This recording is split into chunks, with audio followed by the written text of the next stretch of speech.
en profite pour faire un entretien avec Jean-Michel Clément. Bonjour, de l'association des gypsothérapeutes, vous êtes le président. Oui. Alors dites-nous un petit peu qu'est-ce que c'est que cette association. On voit à côté de vous un de vos collègues qui est en train de plâtrer un jeune candidat un petit peu qui n'a pas l'air affolé d'ailleurs. Racontez-nous un petit peu qu'est-ce que c'est qu'un gypsothérapeute, qu'est-ce qu'il fait et comment il se forme surtout.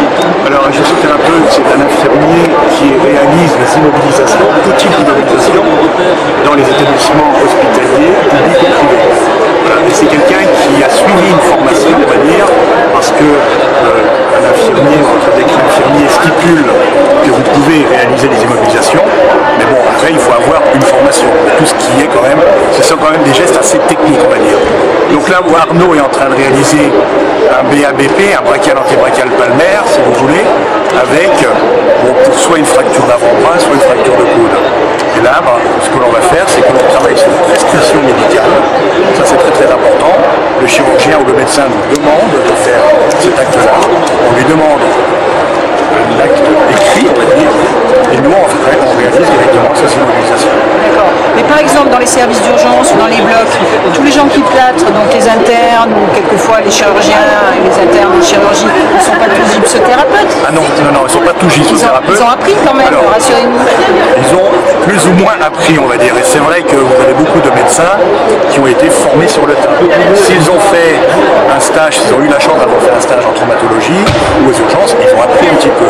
Et bien souvent, ils ont été formés par justement des infirmiers gypsothérapeutes qui, eux, ont cet exercice depuis de nombreuses années. Et le but de l'association, c'est donc de regrouper tous ces personnels, qu'ils soient kinésithérapeutes, qu'ils soient médecins, qu'ils soient infirmiers, dans cet exercice de la profession, pour qu'on régularise, si vous voulez, cet acte-là. Voilà. Et vous formez combien d'infirmiers, par exemple, par an? C'est à la demande des établissements, d'eux-mêmes?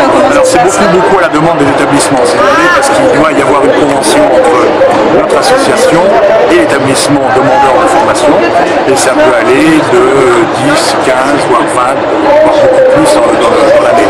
C'est en fonction des établissements demandeurs. Alors dites-moi, ils sont en train de faire un plâtre en résine qui est rose et noir, mais moi j'ai jamais vu ça ni aux urgences de n'importe quel hôpital.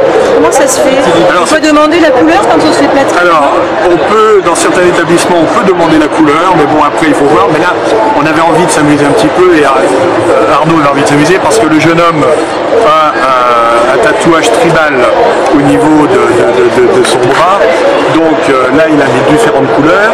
Et là, maintenant, après, il va s'amuser avec une lame de bistouri à jouer, à faire des dessins. Voilà. Donc c'est vrai que pour être gypsothérapeute aussi, infirmier, mais il faut être aussi artiste aussi. Il faut être un peu créateur, artiste. Il faut avoir quand même quelque chose un peu dans les mains, on va dire. Voilà. Et est-ce que c'est confortable alors un plâtre?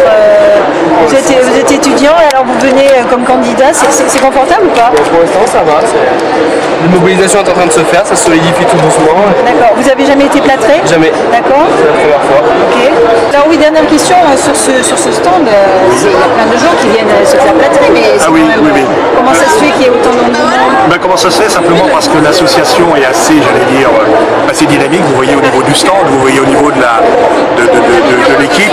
Donc c'est vrai que déjà on est repérable de par nos t-shirts de l'association, et en plus on a des gens qui sont assez dynamiques dans le groupe et dans le stand. Merci beaucoup. Merci.